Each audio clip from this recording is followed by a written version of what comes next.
Assalamualaikum warahmatullahi wabarakatuh.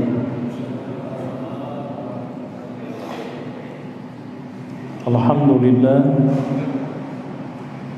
al-qaili fi muhkami tanzilih. A'udzu billahi minasy syaithanir rajim.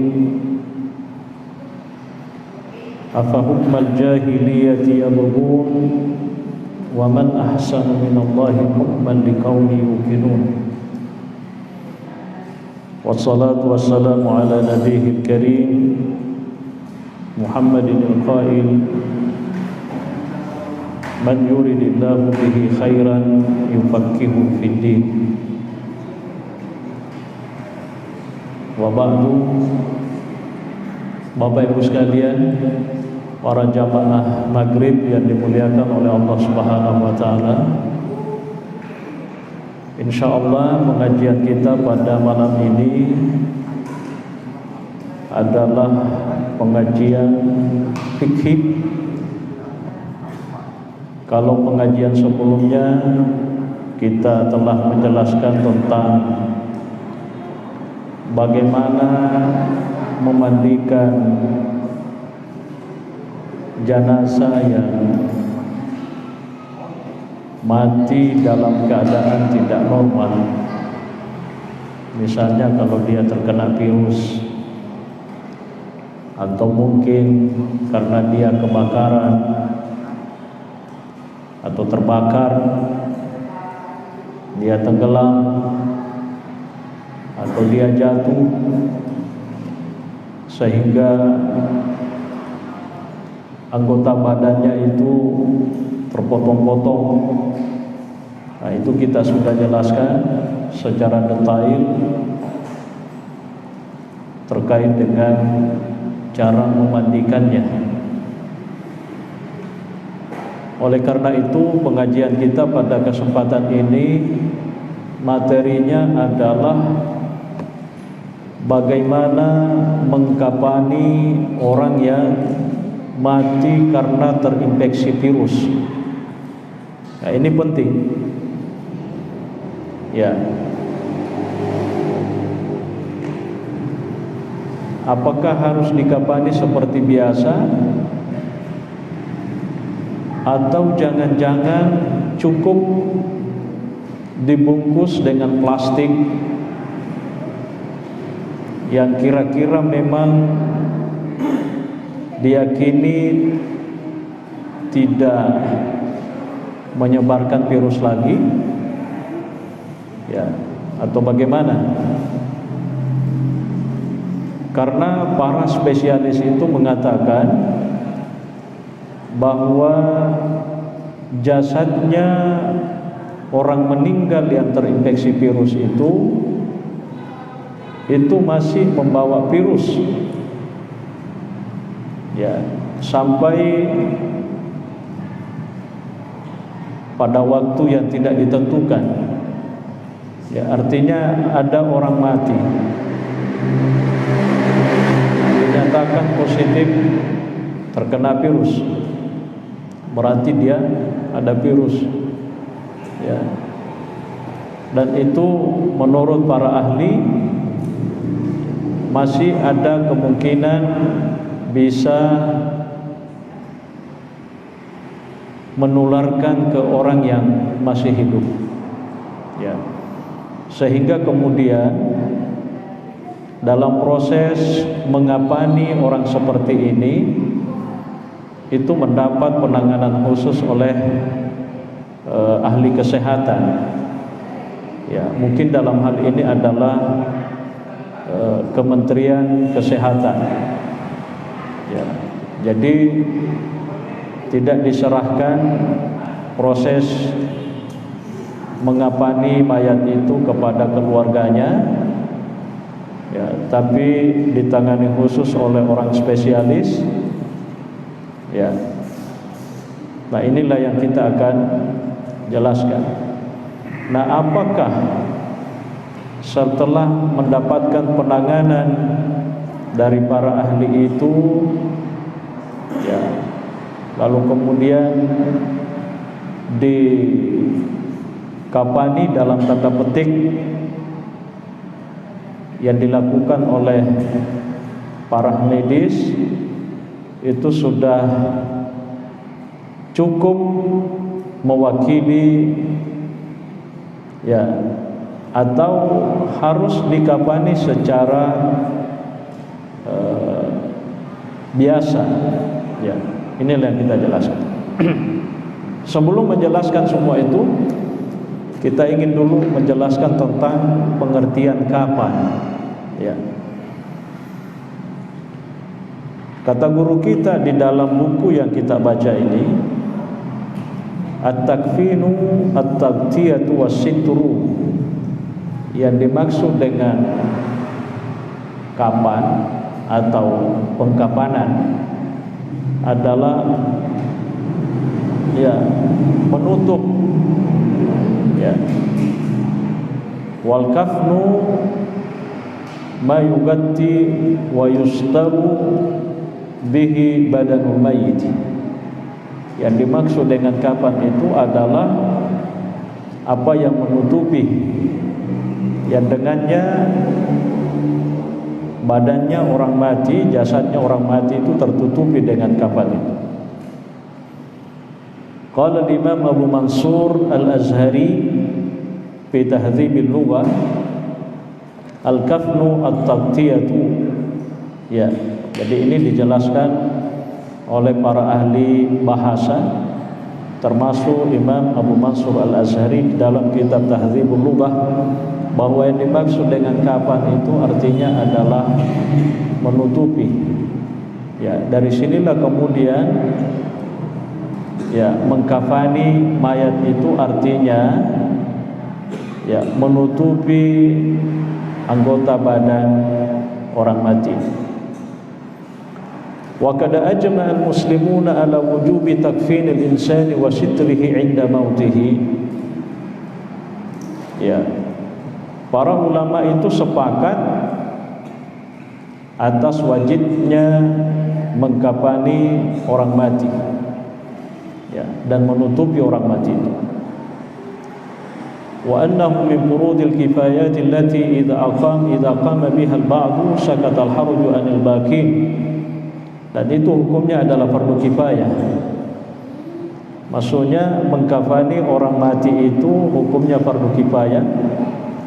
Jadi kapan ada orang mati yang tidak dikafani berarti dosa semua orang.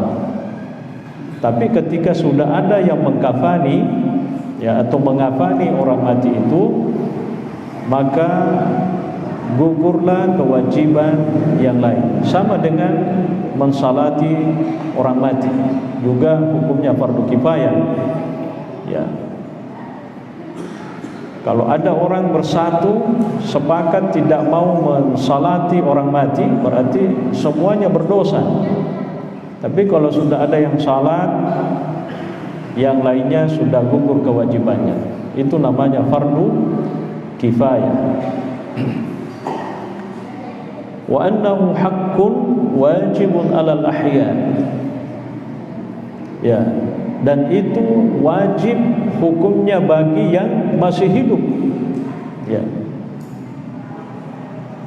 Lima taqarrara min anna hurmatal insani mayyitan ka hurmatihi hayyan. Karena ini juga sudah dipastikan bahwa kehormatan manusia itu hidup dan matinya disamakan. Ya. Jadi sudah pernah dijelaskan bahwa orang mati dengan orang hidup itu harus diberlakukan sama, dalam arti ketika kita menghargai, memuliakan orang yang masih hidup, maka ketika juga dia mati kita tetap muliakan.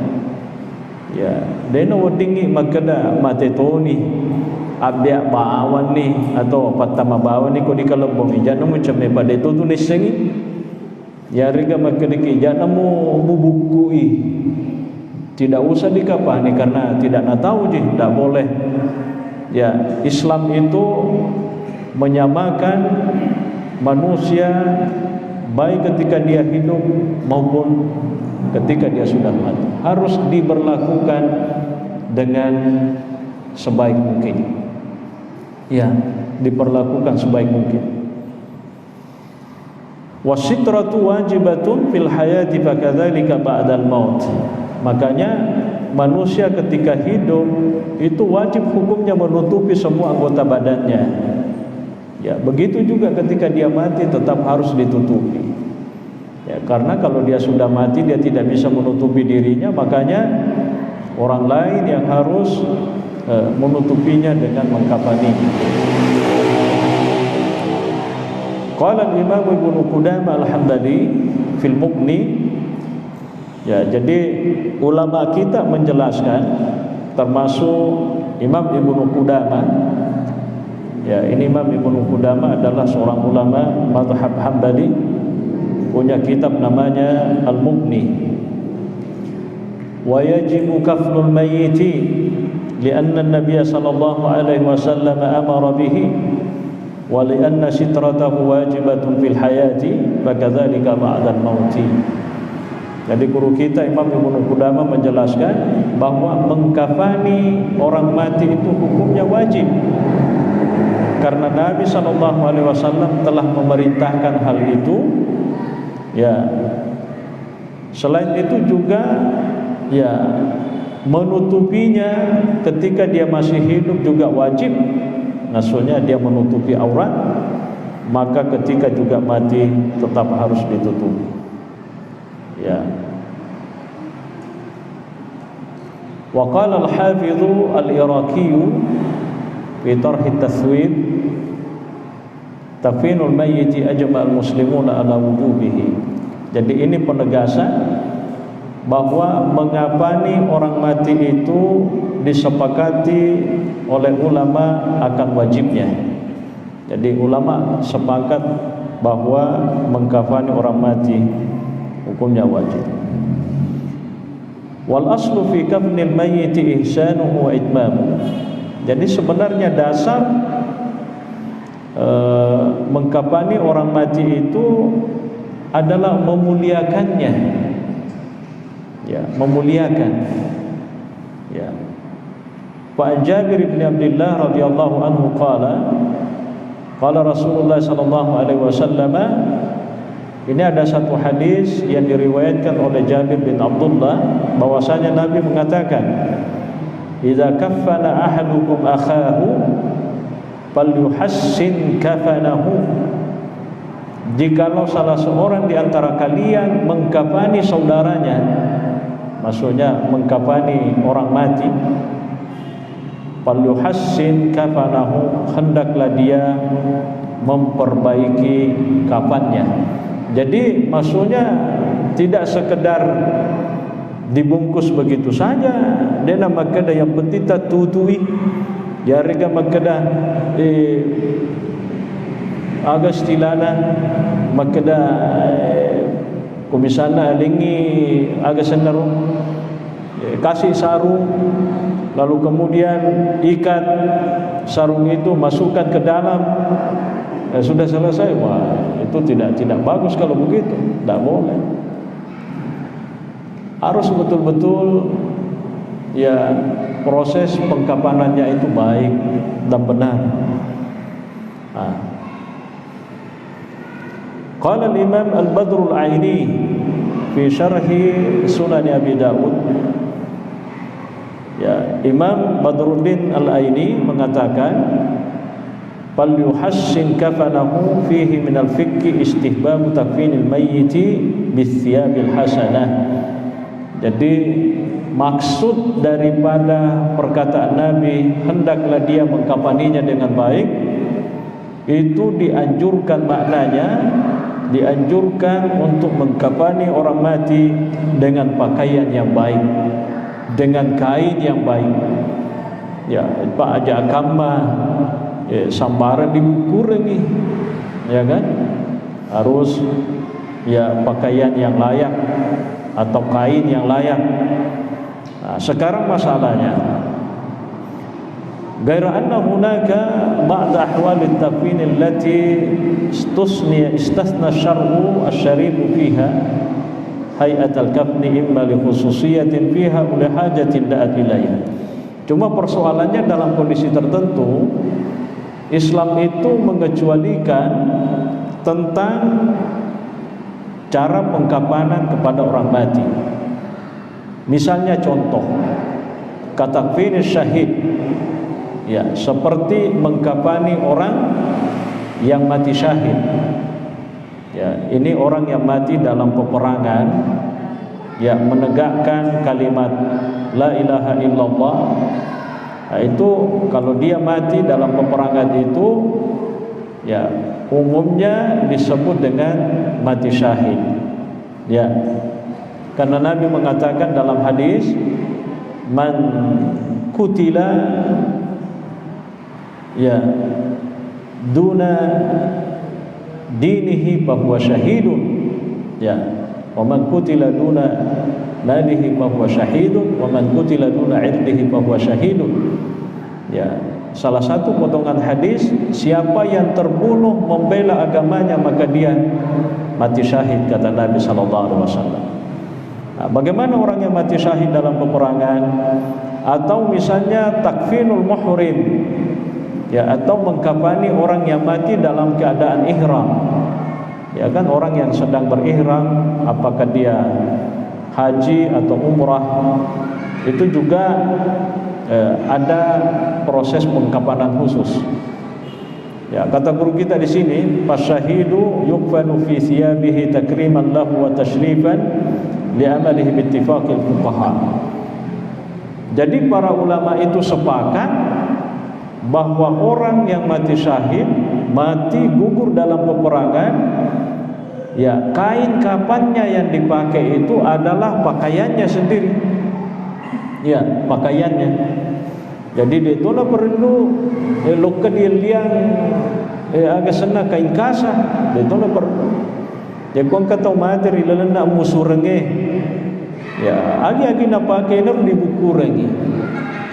Ya, karena orang mati syahid itu tidak dimandikan, langsung saja dikafani dengan baju yang dipakai yang bersangkutan. Ya, itu sebagai penghargaan karena, ya, perilaku dan amalnya itu disepakati ulama. Wal muhrimu yukfanu ala hayatihi inda jamaahiril ulama. Begitu juga orang yang mati dalam keadaan ihram, itu mayoritas ulama mengatakan dikafani sesuai dengan pakaiannya itu. Jadi betuan nak kau angkat tahu ihram ni pakai putih-putih, dia harus dipakai ibu kuring. Ya, begitu juga modelnya. Ya, begitu masuk. Ya, itu menurut mayoritas ulama. Ya. Wal hajatu annahu idza lam yujad ma yuhassanu bihi kafnul mayyiti fa inna aqalla ma yujusi an tafini sitru auratihi. Nah, sekarang masalahnya bagaimana kalau seandainya orang mati itu artinya tidak ada yang bisa dipakai untuk mengkafaninya kecuali kain sedikit saja, hanya cukup bisa memenuhi atau menutupi auratnya saja. Ya, maka cukup, yang penting sudah bisa menutupi aurat. Mungkin satu lembar. Ya, sekalipun ulama itu nanti ada yang mengatakan minimal 3 lembar. Ya, kalau perempuan 5 lembar, ada penjelasannya seperti itu. Ya, ada satu hadis dari Khubab bin al-Arad, ya, annahu qala hinama qutila Musa bin Umair yawma Uhud lam yujad lahu syai'un yukfanu fihi illa namrah. Fakunna idza wada'naha ala ra'sihi kharajat rijlahu wa idza wada'na wa idza wada'naha ala rijlaihi kharaja ra'suhu faqala Rasulullah da'uha bima yali ra'sahu waj'alu ala rijlaihi al-idkhir. Ya, ini ada satu kisah pada masa atau ketika terjadi perang Uhud. Ya, perang Uhud itu terjadi pada tahun kedua Hijriah. Ya. Orang-orang Islam itu mengalami kekalahan pada perang Uhud karena dia tidak mengindahkan apa yang disampaikan oleh Nabi. Sebenarnya di awal perang itu orang-orang Islam itu sudah berhasil mengalahkan musuh, tapi karena terlena ketika musuh-musuh lari, dia meninggalkan tempat-tempatnya semua. Yang dia tadi di atas gunung, dia turun. Ya maklum, mungkin karena melihat banyak harta rampasan perang yang ditinggalkan oleh musuh, akhirnya turun semua. Ya, karena kan kalau orang berperang itu kan ada harta rampasannya. Ya, apakah harta rampasan itu masuk dalam kategori ganimah atau faid? Padahal Nabi mengatakan jangan sama sekali ada di antara kalian meninggalkan tempatnya kecuali mendapatkan aba-aba dari saya. Dan anak peduli Nabi minta lari. Nasalun rana dikalani. Akhirnya banyak sahabat yang gugur di dalam peperangan ini. Salah satu sahabat yang meninggal atau gugur dalam perang Uhud ini adalah sahabat Mus'ab bin Umair. Ini Mus'ab bin Umair oleh para ulama termasuk duta pertamanya Nabi sallallahu alaihi wasallam. Ya. Kenapa disebut duta? Ya, mungkin duta besar lah kalau dalam bahasa diplomatik. Karena ini Mus'ab bin Umair adalah seorang sahabat yang diutus oleh Nabi ke Madinah untuk mengajarkan Islam masyarakat Madinah. Sama dengan sahabat Mu'adz bin Jabal juga pernah diutus oleh Nabi mengajarkan Islam di Yaman. Nah, ini Mus'ab bin Umair ini meninggal gugur dalam perang Uhud. Apa yang terjadi? Lam yujad lahu syai'un yukfanu fihi illa namrah. Tidak ada yang bisa dipakai mengkafani kecuali pakaian yang dipakai. Ya. Namrah itu artinya pakaian yang banyak waktu itu dipakai oleh penduduk Yaman. Jadi baju Yaman lah kira-kira. Pada matu ini makadaki lipak sabe berarti mungkin sengkang bone gitu kan. Makadaki kata itu biasa sarung apa? Lipak Samarinda berarti kan orang di sana bukan orang di sini. Ayaro riol makuto ada pakaian-pakaian memang menjadi ciri khas daerah tertentu. Kayak namrah ini pakaian orang Yaman. Ya. Jadi Mus'ab bin Umair ketika meninggal itu hanya itu yang dipakai, tidak ada yang bisa dipakai untuk mengkafaninya kecuali pakaiannya itu yang Yaman itu. Apa yang terjadi? Fakunna idza wada'naha ala ra'si kharajat rijlahu. Maka dia sahabat nakko di buku inasa Mus'ab bin Umair mapamula ulunna colongi ajena. Berarti kan kira pakaiannya dia melampe. Jadi maka dia sahabat itu Mus'ab bin Umair ketika mati meninggal itu pakaiannya yang dipakai menutupi kepalanya. Kalau kepalanya ditutupi pasti kakinya kelihatan. Kalau ditarik ke bawah kakinya colongi uluna. magani. Maka Nabi sallallahu alaihi wasallam da'uha bima yali ra'sahu.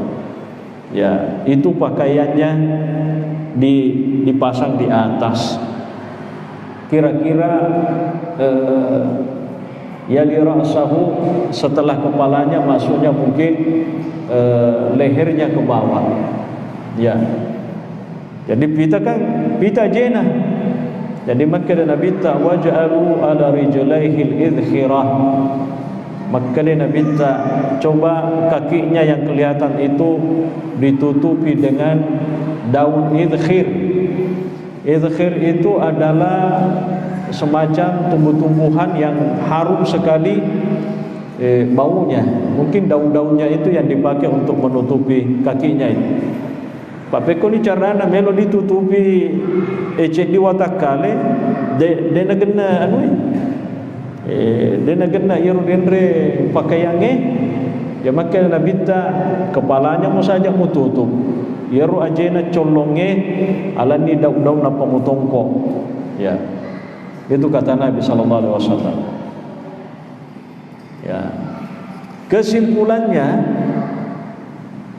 kesimpulannya adalah kata guru kita di dalam kitab ini.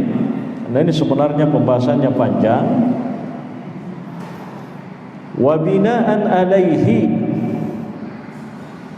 atau wa bina'an ala dzalika wa ma yaqumu bihi al-mutakhassisuna min wisarati sihhati bitajahhisil mutawaffa bi virus corona wa takfinuhu fi kaisin munasibin li halatihi wa mu'addin li hifdhihi min tasribis sawaili wa amrun jaisun syar'an wa kafin fi takfinil mutawaffa wa la yakhruju an ma'na al-kafni alladhi ajasahu syar'u indal hajah bal tata'akkadu mashru'iyyatahu li'idhami atharihi wa ahammiyati tabaatihi. Jadi kesimpulannya di sini adalah mengkafani orang mati yang terinfeksi penyakit corona, katanya itu sudah cukup dengan ya apa yang dipakai, ya kayak plastik ya atau apa itu yang dipakaikan. Ya, pokoknya itu yang dipakai oleh tim medis mengkafani orang yang terinfeksi, yang kira-kira memang tidak bisa tembus. Ya, kalau kena air tidak akan tembus, ataupun mungkin mayat itu ketika mengeluarkan cairan juga tidak akan tembus. Nah, itu katanya guru kita di sini itu sudah cukup ya, dan itu dianggap memenuhi syarat ya, dan itu boleh dilakukan. Kenapa? Karena itu tadi ada kekhawatiran jangan sampai ya virus itu bisa istilahnya pindah ke orang yang masih hidup, sehingga kemudian kafan atau pembungkus yang dipakaikan itu bukan pembungkus kain seperti yang biasa dipakai oleh orang mati. Jadi itu kesimpulannya bahwa itu boleh dilakukan. Ya, ini fatwa dikeluarkan oleh lembaga fatwa Mesir. Ya, diketuai oleh Profesor Syauqi Allah. Jadi ini sebagai kesimpulan bahwa dalam kondisi darurat, dalam kondisi tidak normal, ya seorang yang meninggal tetap harus dikafani. Tapi apabila kain kafan tidak memungkinkan, maka sudah cukup dengan apa yang dilakukan oleh para ahli medis itu, ya, membungkus mayat dengan mengantisipasi agar virus itu tidak pindah, atau ada cairan yang misalnya dikeluarkan oleh mayat itu juga tidak tetap, ya artinya tetap tidak keluar, tidak tembus, ya. Wala yakhruju an ma'nal kafni alladhi ajasahu syar'u 'indal hajah, dan ini juga tidak istilahnya tetap dianggap sebagai kafan, ya, dalam arti ya secara hukum ya sesuai dengan kebutuhan. Ya, saya kira inilah barangkali penjelasan singkat materi kita tentang bagaimana mengkafani orang yang terinfeksi. Karena sekali lagi seperti yang disebutkan oleh para ahli, bahwa orang yang terinfeksi sekalipun dia sudah meninggal, itu masih ada potensi untuk bisa memindahkan virus yang ada, sehingga kemudian harus dikafani dengan bentuk sedemikian rupa. Ya, saya kira itu barangkali. Kita masih ada waktu sedikit. Ya. Kalau ada yang mau komen, kita kasih kesempatan.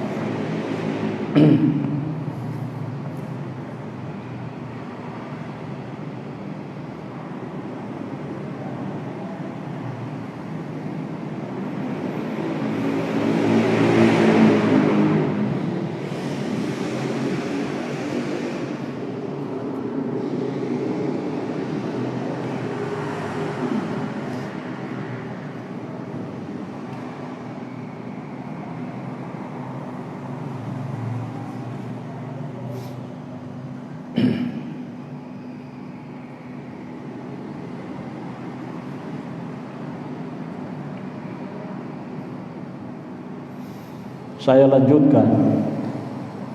Jadi ini tadi mengenai masalah berapa lembar kain kafan. Ya, pada umumnya ulama itu mengatakan biar satu lembar, yang penting itu sudah menutupi seluruh anggota badannya orang mati itu.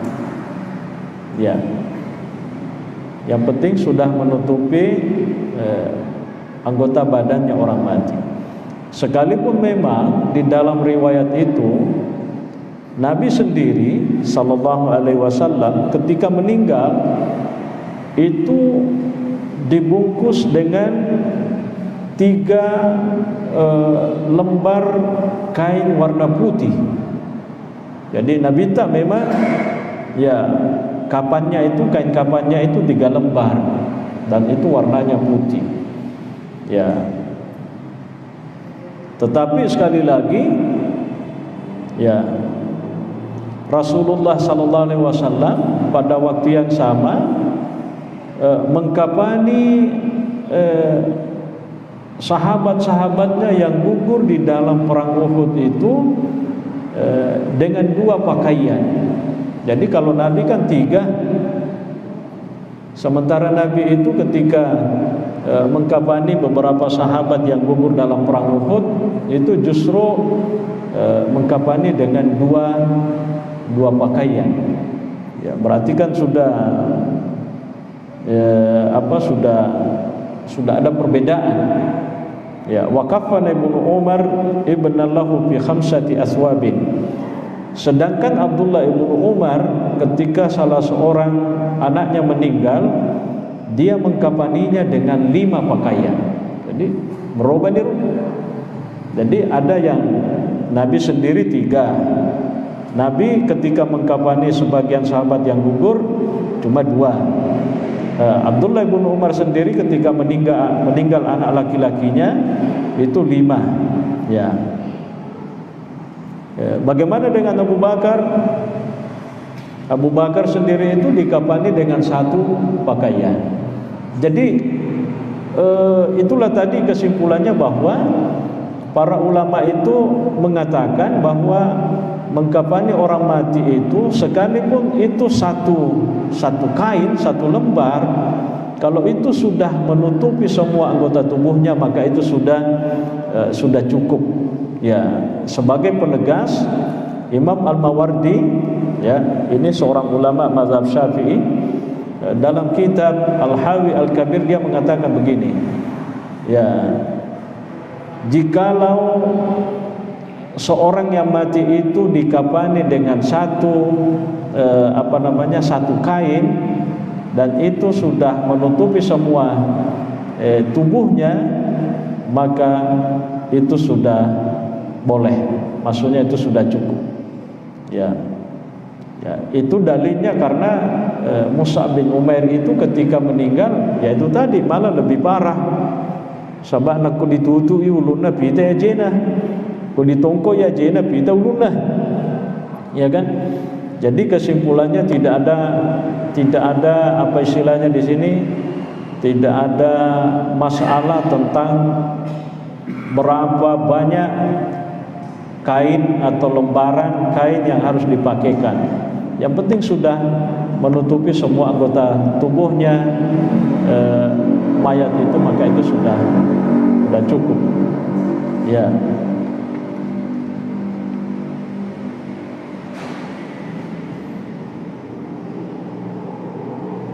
Ya, termasuk perempuan. Ya, kata guru kita Imam Al-Mawardi, ya, termasuk perempuan itu cukup dengan satu pakaian yang bisa menutupi semua anggota badannya. Ya, karena perempuan itu sebenarnya tidak mesti juga, ya, kalau dalam mazhab Syafi'i tidak perlu juga dibungkus mukanya, ya, dengan telapak tangannya. Ya, tetapi memang yang menjadi sunnah pada umumnya dilakukan oleh para ulama itu kalau perempuan 5. Nah, itu yang biasa kita pakai, ya, di kampung-kampung atau di tengah masyarakat kita, maka ada kumakun rai tanlimah. Ya, kenapa? Karena ini bicara tentang masalah aurat.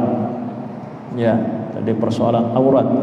Tapi kalau kita mengatakan ada kain yang lebih tebal sekalipun cuma satu lembar, nah itu sebenarnya sudah cukup. Ya, seperti yang disebutkan Imam Al-Mawardi, Abul Hasan Al-Mawardi. Ya. Ya, silakan. Ya.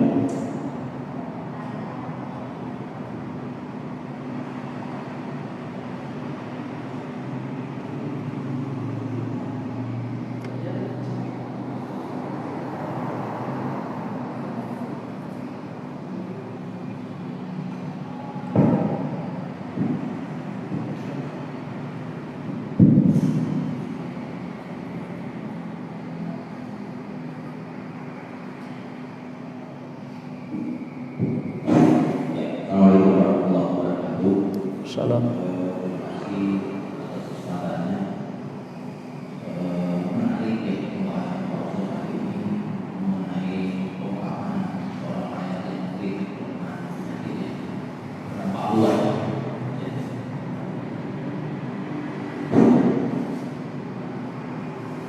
Cuman dari beberapa case yang ada di lapangan, dan kebetulan di informasi juga kepada saya ini adalah rekan dari kantor operasional di Surabaya. Ada beberapa case yang ada di lapangan itu mungkin saya perlu bertanya ke Pak Ustaz tadi. Di antaranya ada satu dua case yang terkena COVID-19 ini pada saat dia meninggal di rumah sakit, utamanya di rumah sakit yang non-muslim, itu memang pengkapannya itu kelihatannya memang dilakukan Islam.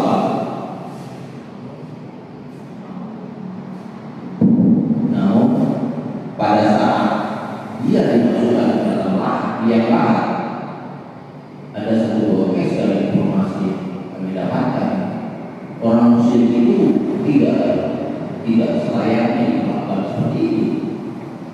Dalam artian begitu masuk ke lahan, dia tidak bisa menghadapi yang ditimbun.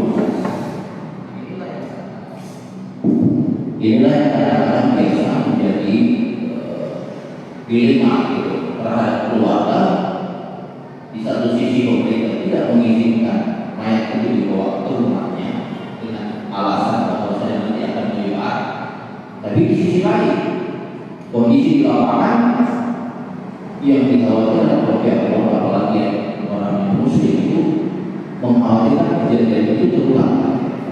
Nah, ini kan case yang mungkin jadi perdebatan juga di pihak orang. Mohon mungkin pendapat proses dalam hal ini seperti apa?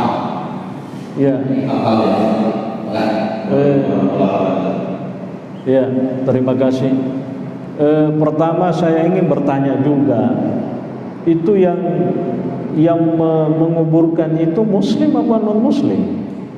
Dari informasi karena ini rumah sakit non muslim, sebagian besar itu tugasnya non muslim. Semestinya, ya inilah pentingnya ya. Sekali lagi Islam itu ya memuliakan orang yang masih hidup dan tetap memuliakan orang yang sudah mati.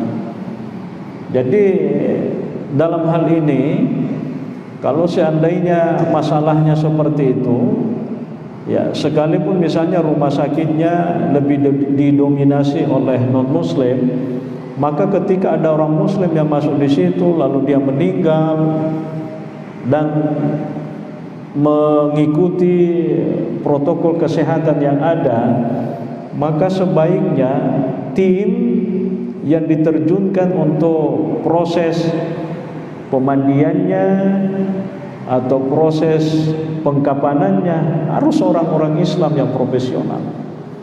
Tidak boleh kita mengatakan, wah, tidak apa-apa jitu kan tidak tahu jitu keluarganya kan tidak ada hadir di sini. Tidak boleh, tidak boleh.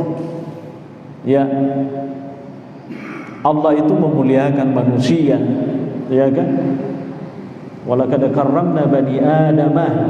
Sungguh kami, kata Allah, telah memuliakan anak cucu Adam. Jadi sekalipun dia sudah mati harus dimuliakan. Ya, jadi jalan keluarnya pertama adalah mesti di rumah sakit itu dibentuk tim, ya, tim terdiri dari orang Islam dan tim yang terdiri dari non muslim. Jadi kapan-kapan ada orang Islam yang meninggal di rumah sakit itu, maka tim yang muslim itu yang harus menangani. Iya, Pak tania bembe lo di lemah orang manusia. Kata Allah itu, kata Nabi SAW itu, al-insanu bunyanur rabb, manusia itu adalah bangunannya Allah. Ya, mal'unun man hadamahu, ya terlaknatlah orang yang meruntuhkan bangunan-bangunan. Jadi artinya pertama, ya, kita berharap ya bahwa di setiap rumah sakit itu ada orang yang memang profesional. Kalau bilang tidak ada yang bisa, gampang, suruh datang untuk dikasih pelatihan. Iya, kan bisa juga. Ya, kalau misalnya ada yang dibentuk tim apa istilahnya, tim yang akan menangani orang-orang yang mati di rumah sakit, mereka tidak punya pengalaman tentang bagaimana memandikan mayat, bagaimana mengkafani mayat, gampang. Ya, kalau mau langsung nanti bisa diajar sama orang yang mengerti tentang itu. Yeah. Nah, yang kedua itu juga ketika dia dimasukkan ke lahat itu, ya karena dia mungkin tidak terlatih, apalagi kalau dia bukan orang Islam, mungkin kayak aneh bilang letakkan saja, tutup selesai. Nah itu minta ada masalahnya, dia tidak dihadapkan ke kiblat, ya. Ya, jadi hal-hal seperti ini memang harus menjadi perhatian, dan ini bagian daripada kewajiban yang punya otoritas dalam hal ini adalah pemerintah. Ya. Ya, ini persoalan yang kelihatannya sepele, tapi itu sangat penting karena ini berkaitan dengan persoalan agama. Ya, persoalan agama. Saya kira itu Pak penjelasan dari saya. Ya, jadi juga pernah di sini ada yang bertanya bagaimana orang-orang yang meninggal, apakah diserahkan ke keluarganya? Ya, kalau memang ada yang dikhawatirkan, ternyata memang dinyatakan bahwa virus itu ada dan itu berpotensi bisa pindah ke orang yang masih hidup, maka sebaiknya itu tadi harus ada tim yang dibentuk oleh tim kesehatan. Kalau mereka tidak tahu tentang tata cara, bagaimana memandikan, bagaimana mengkafani, nanti Majelis Ulama Kabupaten Bone bisa mengajari. Kalau memang mau, ya kan? Agak susah, agak gampang. Wah. Tapi kalau misalnya dia sudah terlatih juga, sudah paham, alhamdulillah. Ya artinya saya kira itu sudah bagus. Ya. Makasih.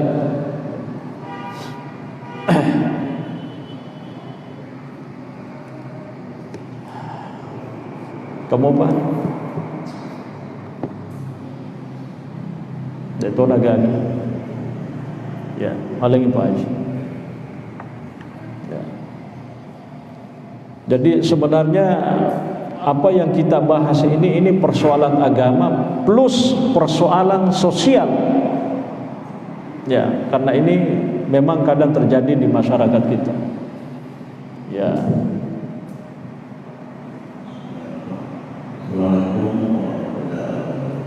Wassalamualaikum. Apakah berdosa seorang muslim mengikuti pemakaman non muslim? Dia mengikuti pemakaman yang bukan muslim. Mengikuti maksudnya datang ke kuburan. Ya. Waktu pemakaman datang ke kuburan. Tidak apa-apa aja kalau dia hanya sekedar datang saja. Ya, sekedar datang, tidak lebih dan tidak kurang, tidak apa-apa. Ya, maka dia loka bawa mikro, sekedar, ya itu tidak apa-apa. Dia tidak mendoakan, demoni lo doang ini, ya, tidak perlu didoakan. Oh, tetangga. Ya, tidak apa-apa. Ya, tidak apa-apa. Bahkan sahabat Nabi itu sallallahu alaihi wasallam, Ali bin Abi Thalib itu ketika meninggal orang tuanya, ya, Abu Thalib ceritanya meninggal, ya, ini sudah mati, mau dimandikan juga ternyata. Ya, Nabi itu mengatakan ke Ali bin Abi Thalib, coba mandikan itu orang tuamu. Kan itu Ali bin Abi Thalib tidak tahu. Ini kan beda dengan saya, ini dengan orang tua saya, ini kan beda agamanya. Ternyata Nabi itu mengatakan, mandikan itu orang tuamu Ali. Jadi memandikan non muslim juga boleh berdasarkan perintah Nabi kepada Ali bin Abi Thalib. Ya, itu artinya juga kalau misalnya dia diantar hadir di pemakamannya tidak apa-apa, tapi dengan catatan pertama tidak perlu didoakan, ya, dan tidak perlu disalati, karena jangan sampai maka doa masahabala deka pada ko salah sureng padahal dena selekan maka lepiku carana ro di mar disumpajai maka dedenu, ya, karena itu dilarang oleh Allah Subhanahu wa taala. Wala tusalli ala ahadin minhum mata abada. Jadi orang yang mati dalam keadaan tidak Islam itu tidak boleh disalati siapapun orang itu. Maka dah wala salah suring, maka dah salah suringku tetanggaku. Tapi kalau hanya sekedar menghadiri pemakaman, prosesi pemakaman, tidak apa-apa. Tidak apa-apa. Karena Nabi sendiri itu, ya, dalam banyak riwayat ada orang Yahudi lewat orang mati kan. Nah, Nabi itu berdiri kan, berdiri. Bahkan Nabi itu punya mertua Yahudi, Jadi Nabi tak mertuanya Yahudi. Kau bayangkan, Nabi itu punya mertua orang Yahudi, tapi anaknya atau istrinya itu Yahudi, itu dia nikahi setelah dia masuk Islam. Allahu a'lamu bis-shawab. Al-Fatihah.